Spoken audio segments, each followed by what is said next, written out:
Hey, my name is Taylor and I'm a juggler. When I'm not juggling, I'm a videographer and editor here in Los Angeles, but I mostly take videos of myself juggling.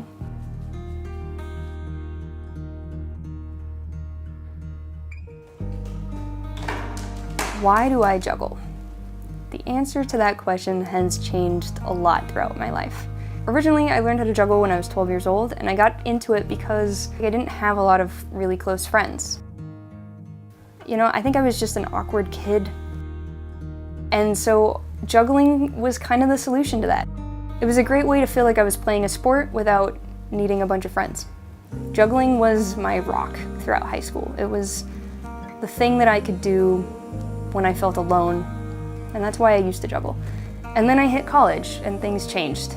I got really stressed out with schoolwork, I got really busy, I had much less time to practice. I started getting really down on myself for not improving, and I started comparing myself to these other jugglers that I would see, like Wes Peden and Vova Galchenko. I started to dislike myself because I felt like I was never going to be as good as them. I felt like I was never going to be the technical juggler. I was never going to be the creative juggler. I just felt like, what was the point? So I stopped juggling for years. Eventually I moved to LA and I got really caught up in work, as people do, and I started to get really depressed. I struggled with depression for a couple years, and at my lowest point, I just felt completely overwhelmed by life. I felt like I wasn't making progress on anything. It was that same feeling that I felt with juggling 8 years prior, but now it was with every aspect of life. I just felt out of control. So I started trying to remember things that would make me happy, things that I could do that I used to really enjoy, and one of those things was making videos. I used to make videos on YouTube all the time of my juggling, and I had such a blast with it before I got all caught up in the comparing myself to others. I used to just really enjoy putting up a camera and showing what I was working on. And so I thought, okay, I'll do that again. So I created an Instagram account.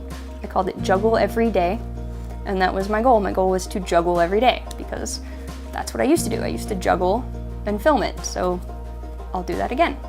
So I started doing that, and no matter how much I didn't want to do it, every day I told myself I'm gonna do it. And I did. There was days when I was super depressed and just felt like I couldn't get out of bed, but I still got out of bed for 10 minutes to film a silly juggling trick and post it online. And as I would do this every day, it started to really help my mental health, because no matter how much I felt like a complete loser, no matter how much I felt like I couldn't figure out my career or my relationships or whatever, at the end of the day, I can say that I did this one thing.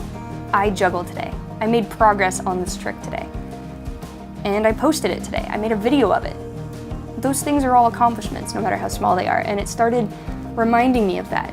And it felt good. It felt like maybe things are manageable, even if it's just in this small way. And I think that's helped me so much. I think it really helped me manage the expectations of myself. And then the weird thing happened where I actually started really looking forward to juggling. All of a sudden, I remembered why I loved juggling in the first place, you know? There's something about the way that it makes you feel. It's meditative, it's calming, it's physical exercise, which is extremely important for me and, you know, anyone with depression. I love the feeling of pushing my body to get better, but in like small ways. And I love being able to see how bad I am at something here and then see how in a month I've gotten better. Like, that is such a powerful feeling. It is such a good feeling to know that you can get better no matter how much you suck. And that to me was the biggest lesson that juggling has taught me over the last year.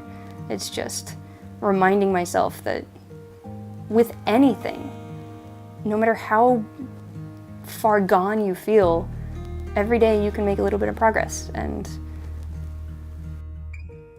it'll get better. So that's why I juggle, because it reminds me of that, and because it's always there, and it always has been.